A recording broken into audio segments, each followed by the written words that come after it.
세계 기독교 교존 중에 찰스 쉘던이 쓴 In His Step이라는 그의 발자취를 따라서라는 수많은 그리스찬들에게 영향을 준 신앙 소설이 있습니다. 이 책이 최근에 와서는 예수님이라면 어떻게 하실까라는 제목으로 다시 출판되었습니다.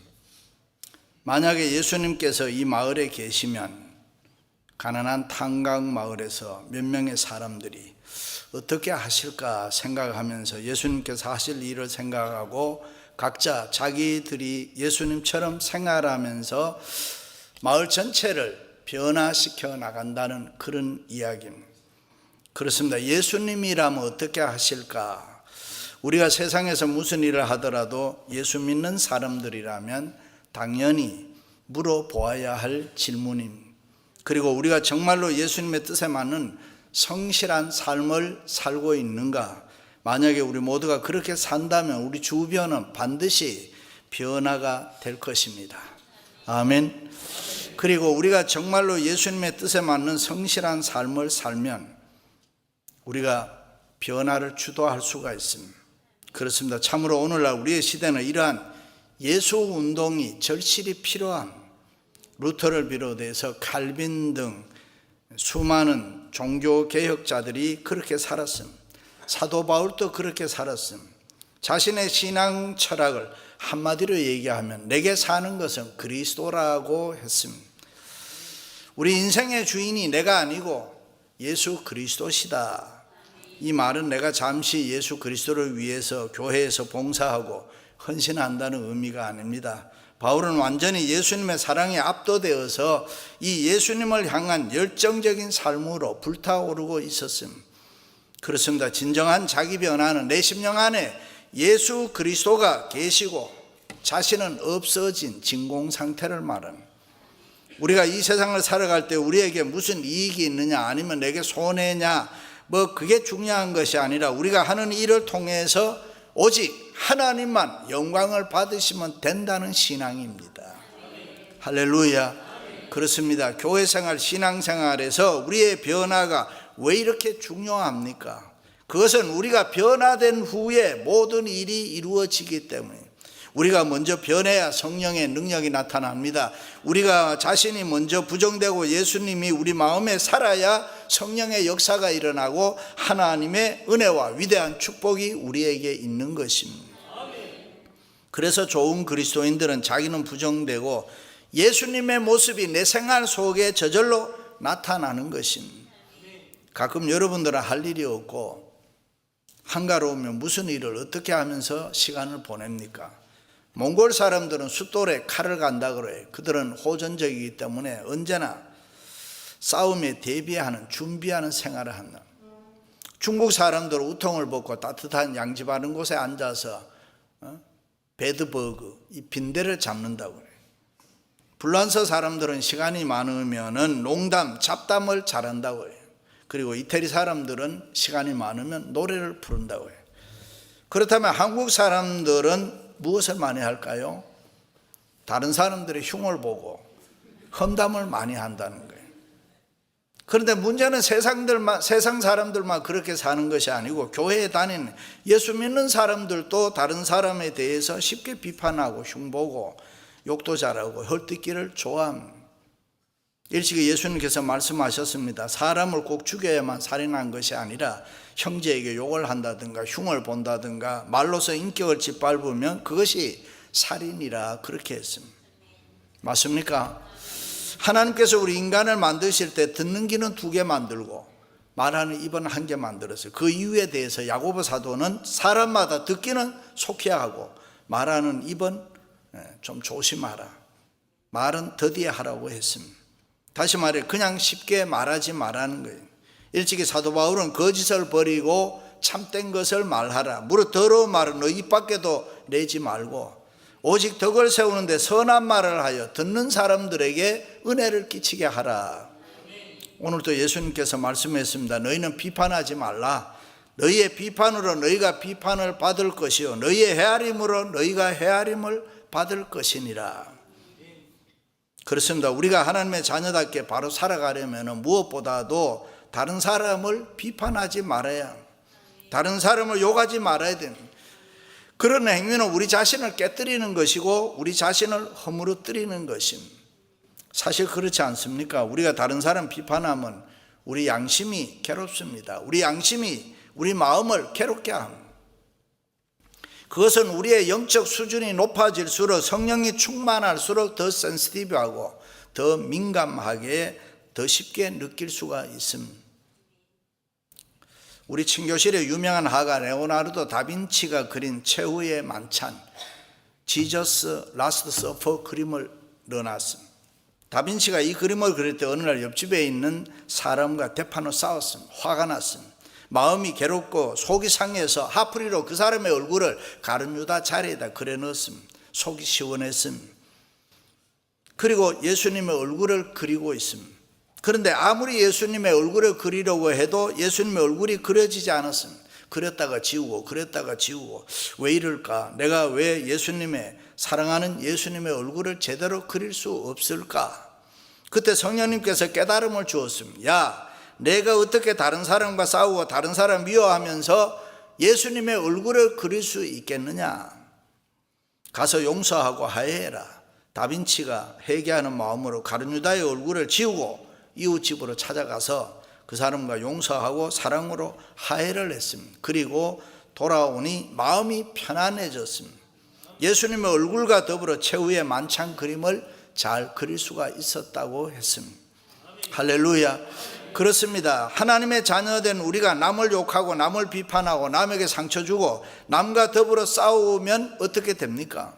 우선 우리 마음이 평안이 없습니다. 우리의 마음속에 예수님의 마음을 가질 수도 없고 예수님을 묵상할 수도 없습니다. 예수님께 기도할 수도 없고 찬송할 수도 없고 이렇게 예배를 드릴 수가 없습니다. 불편해서요. 그래서 너희 안에 이 마음을 품으라. 곧 그리스도 예수의 마음이니 그리스도의 평강이 너희 마음을 주장하게 하라. 할렐루야. 이 시간 성령님께서 우리들의 마음속에 성령으로 기름 부어 상처난 마음, 아픈 마음, 병든 마음, 교만한 마음, 거친 마음 치료해 주시기를 주님의 이름으로 축원합니다. 하나님의 자녀들은 우리 마음속에 분한 마음, 독한 마음, 강팍한 마음, 더러운 마음 성령의 불로 다 소멸해 주기를 바랍니다. 우리들의 마음이 하나님의 영으로 새로워지기를 주님의 이름으로 축원합니다. 할렐루야. 성경은 인과 보응의 법칙을 가르치고 있습니다. 사람이 무엇을 심든지 그대로 된다는 이야기. 사랑을 심으면 사랑을 거두고 칭찬을 심으면 칭찬을 거둔다. 그러나 비판을 심게 되면 비판을 받게 되고 나쁜 것을 심으면 나쁜 것을 거둔다는 원리입니다. 스네이크, 뱀이 목공소에 들어갔습니다. 톱을 지나면서 약간 자기 몸에 스크래치를 냈습니다. 그때 뱀이 돌아와서 톱을 콱 물어버렸습니다. 입을 다쳤습니다. 화가 난 뱀은 그 톱을 자기 몸으로 둘둘 감았습니다. 뱀은 톱에 의해서 죽고 말았습니다. 그렇습니다. 우리는 가끔 분노해서 말을 합니다만 그 말이 오히려 우리 자신을 다치게 합니다. 우리가 생각나는 대로 아무렇게나 툭툭 말을 내뱉으면 안 된다는 거죠. 신중하고 조심하라는 거예요. 상대방의 인격, 상대방의 입장도 좀 생각하고 말하라는 것입니다. 왜 그렇습니까? 혀는 배의 키와 같아서 우리 몸 전체를 움직이기 때문에 이 말을 잘해야 됩니다. 그렇습니다. 우리가 하나님의 자녀답게 살려면은 우리 입안에 있는 혀, 이거 말을 잘해야 됩니다. 좋은 말, 선한 말 하라는 것입니다. 왜냐하면 예수 믿는 우리들의 말에는 생명이 있고 권세가 있고, 믿으시면 아멘. 힘이 있고 능력이 있기 때문에 열매가 있고 축복이 있습니다. 베드로와 요한이 말로 안전병리를 일으켰습니다. 성경에 나타난 수많은 기적이 우리가 하는 이 말로 이루어졌습니다. 과학자들은 우리 지금 제가 10대, 20대에 한 말 소리를 지금도 찾을 수 있다는 거예요. 우리가 했던 수많은 말들이 하늘로 다 날아가 버린 게 아니고 항상 우리 주위에 이 누에고치처럼 우리를 감싸고 있다는 것입니다. 그러므로 우리들은 말을 할 때 하나님 앞에 은혜가 되는 말을 하고 축복이 되는 말을 하고 영광이 되는 좋은 말을 해야 될 줄로 믿습니다. 할렐루야.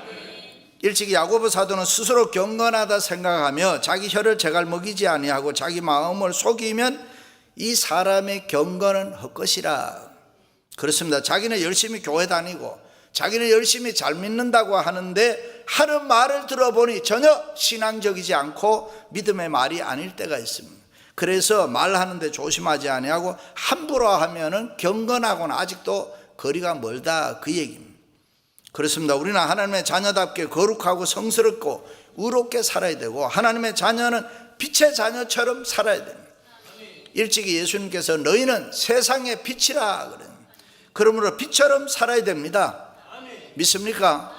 반짝반짝 빛나게 살아야 해요.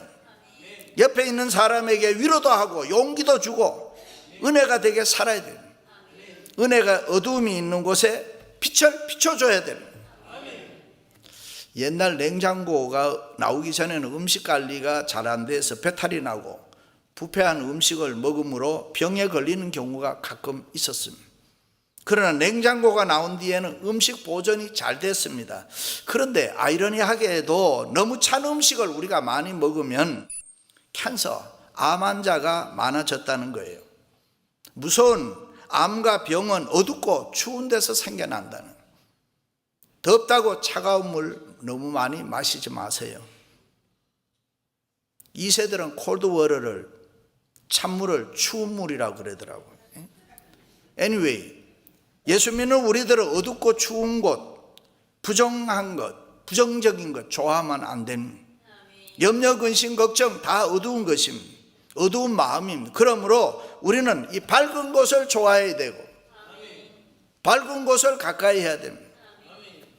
항상 기뻐하고 감사하며 즐거움으로 살아야 되는 것이요. 우리가 얼굴을 환하게 웃는 얼굴로 마음도 그늘진 것이 없게 샬롬, 평안하게 마음으로 살면은 빛을 밝게 비출 수가 있고 그렇게 살 수가 있습니다. 그래서 암 걸리면은 뭐해요? 방사선 치료예요. 키모, 방사선 치료가 뭐예요? 빛입니다. 빛. 캔서, 암병은 빛으로 치료하는 거예요.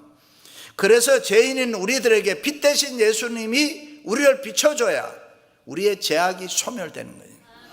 병마도 소멸되고 건강을 회복할 수가 있고 빛 대신 예수님과 함께 살아야 우리가 건강하게 살 수 있고 행복하게 살 수 있고 기쁘고 즐겁게 살 줄로 믿습니다.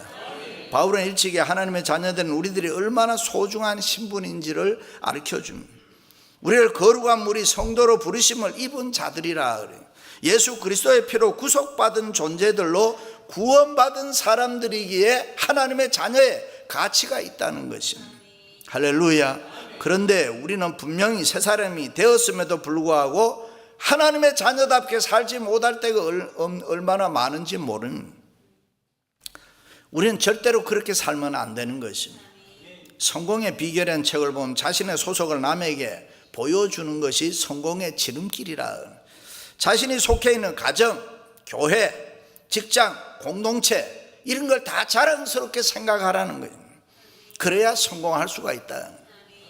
우리가 아무리 어려울지라도 자기의 소속에 대해서 즐거워하고 감사하면은 축복이 찾아온다는 것입니다. 그러므로 우리들은 하나님의 자녀답게 살아야 될 줄로 믿습니다. 할렐루야. 나는 하나님의 사랑받는 자녀다. 온전한 믿음으로 하나님 섬기며 경건하게 살아야 돼. 그럴 때 우리의 삶에 하나님의 자녀다운 삶의 모습이 나타나. 성공한 어떤 화장품 외판원이 집집마다 다니면서 초인벨을 눌리면 40, 50대 아줌마들이 나와도 항상 인사는 아가씨 안녕하세요.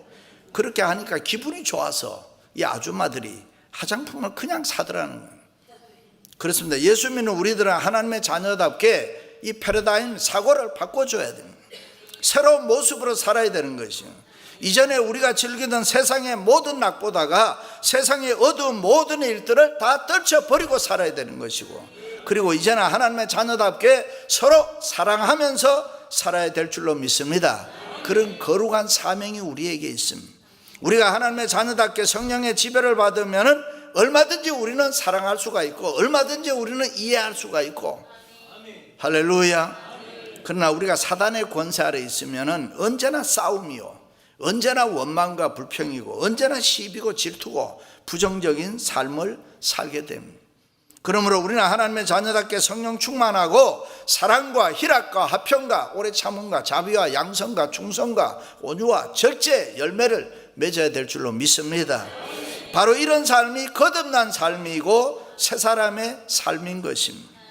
그렇습니다. 우리가 진심으로 남편을 향해서, 아내를 향해서, 부모, 자식 그리고 친구, 이웃을 향해서 칭찬하고 격려하고 사랑하면서 하나님의 자녀답게 살아가면은 우리의 주위에 수많은 기적들이 일어나고 은혜와 축복의 삶을 살 줄로 믿습니다. 할렐루야. 어느 날 빌립이 나다나엘에게 와보라, 우리가 기다렸던 메시아다, 그는 곧 나사렛 예수 그리스도시니라. 그때 나다나엘이 무슨 말을 합니까? 무슨 웃기는 소리라 하냐? 나사렛이라는 시골에서 무슨 선한 것이 나겠느냐? 시골 칸추리 무슨 훌륭한 사람이 나오겠느냐 그럽니다. 우리 아이들이 어릴 때에 마음이는 서울 시리거리인데 아빠는 경상도 칸추리 보이다 그렇게 하더라고요. 그래서 내가 열받아서 야 이놈들아, 칸추리가 시리보다가 더 정서적이다, 더 훌륭한 사람이 많이 나와, 예수님도 칸추리 보이 출신이다. 이래. 제가 이번에 고향 선비의 도시 영주, 양반의 도시 안동을 갔다 왔어요. 그럼 제가 출신이 어떤 사람이란 거 이해되지요? anyway, 나다나엘이 이 칸추리 출신이라고 예수님을 비판하면서 그 어떤 편견을 가지고 있었습니다. 그러나 그가 예수님께 왔을 때에 예수님 뭐라고 하냐? 이 미련하고 어리석은 놈아, 내가 누군데 나를 몰라보느냐? 나를 비판하고 우습게 하라. 그러지 않았습니다. 나다나엘을 향해서 보라, 이는 참 이스라엘 사람이다, 그 속에 간사한 것이 없도다 칭찬했습니다. 그 소리를 듣고 나다나엘이 깜짝 놀랐습니다. 아니, 나를 언제 보았다고 그런 말씀합니까? 내가 봤지. 내가 무화과 나무 아래에서 기도하는 거 봤지. 내가 너를 보았다. 나다나엘이 그 소리를 듣고 거꾸러졌습니다. 그리고 예수님의 제자가 됐습니다. 할렐루야. 그렇습니다. 다른 사람들을 향해서 정죄하지 말고 비판하지 말고 칭찬하면서 사랑해 줄 때에 이 사람의 마음이 움직여지는 것입니다. 성 어거스틴 수도원에는 식탁에 다른 사람에 대해서 이야기하는 사람은 이 식당에서 환영하지 않습니다라고, 밥그릇에는 또 형제여 먼저 내 눈 속에 들보를 빼어내어라. 그리고 그것에서 식사하는 사람들은 다른 사람의 나쁜 이야기를 절대로 할 수가 없었다 그래요. 그렇습니다. 하나님의 자녀는 다른 사람들의 허물과 잘못을 덮어주면은 하나님의 사랑과 긍휼과 축복을 받을 줄로 믿습니다. 그러므로 우리는 예수 그리스도 안에서 새 사람 되고 하나님의 자녀가 되었으면은 언제 어디에서나 항상 이 사랑의 분위기를 만드는 사람이 되어야 합니다. 박수를 칠 줄도 알고 박수를 받을 줄도 알고. 할렐루야. 세계적인 성악가 파바로티가 나와서 노래를 부르면 청중들이 너무 잘한다고 일어나서 기립박수 하면서 앵콜 박수를 칩니다. 그러면 나가는 척 하다가 다시 들어와 가지고 노래를 더 잘 부릅니다. 음악회에 박수가 없으면 얼마나 비참하겠습니까? 우레 같은 박수를 쳐주고 연주자나 대원들이 모든 피로를 잊고 새 힘을 얻는 듯 기분이 좋아지는. 아비아의 성녀 테레사는 수도원에서 수녀를 선발할 때 많은 사람들을 시험을 보았지만은 합격 기준은 간단했다.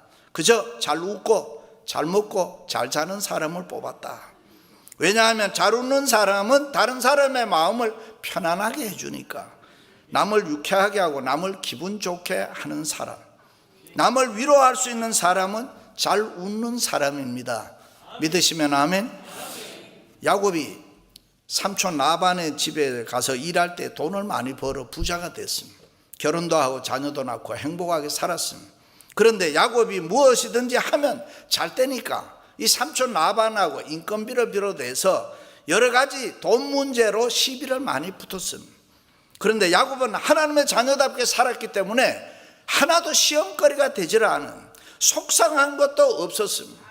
한 번은 야곱이 삼촌에게 양 새끼를 낳으면 깨끗하고 건강하고 좋은 양은 삼촌이 다 가지세요. 저 믿고 얼룩하고 못난 놈은 내가 가지겠습니다. 대단한 제안입니다.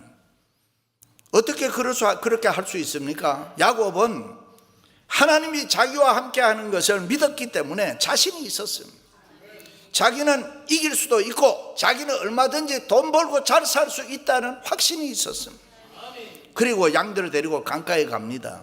버드나무 껍질을 벗겨서 물가에다 꽂았습니다. 그러면 햇볕에 비춰서 물가에 물이 얼룩덜룩하게 이렇게 보인단 말이에요. 거기에서 양들을 교배시켜서 새끼를 낳으니까 전부 이게 얼룩무늬가 나오는 거예요. 그래서 야곱이 저절로 부자 됐습니다. 이것은 아직도 과학적으로 미스테리인 거지. 우리 하나님의 말씀이니까 믿는 거지. 하나님이 함께 하시면 된다 이거지. 그렇습니다. 하나님의 자녀들인 우리들을 현실을 보지 말고 세상 바라보지 말고 믿음으로 하나님의 구원의 능력 바라보고 살아야 될 줄로 믿습니다. 하나님의 자녀답게 다른 사람에 대해서도 관용해야 됩니다. 너그러운 마음으로 사랑과 자비를 베풀 줄 알아야 되는 거예요. 다른 사람을 볼 때도 예쁘게 봐줘야 돼요. 뭐든지 예쁘게 보세요. 실제로 요즘 사람들 예쁩니다. 잘 먹지요, 편하지요, 멋내지요. 홍 못 넣었더라도 또 다 고쳐가지고 또 다 예뻐지고. 연세 잡수신 분들 중에도 뭐 주름 제거하고 쌍꺼풀 수술을 하고 얼마나 좋습니까? 옛날 같으면은 상상도 못해요. 젊은 사람들이 어떻게 생각할지 모르지만 늙은 것도 서러운데 멋내야지요. 뭐 늙으면은 화장도 더 많이 해야 돼. 멋을 더 많이 내는 것이 좋습니다. 그 나이에 무슨 화장이냐고. 완전히 변장이다, 환장이다, 떡칠을 한다, 뭐 별소리를 다 해도 신경 쓸 필요가 없습니다. 떠들라면 떠들어라. 열차는 간다 이래요. 예수님만 잘 믿으면 돼. 교회생활, 신앙생활만 열심히 잘하면 돼. 할렐루야.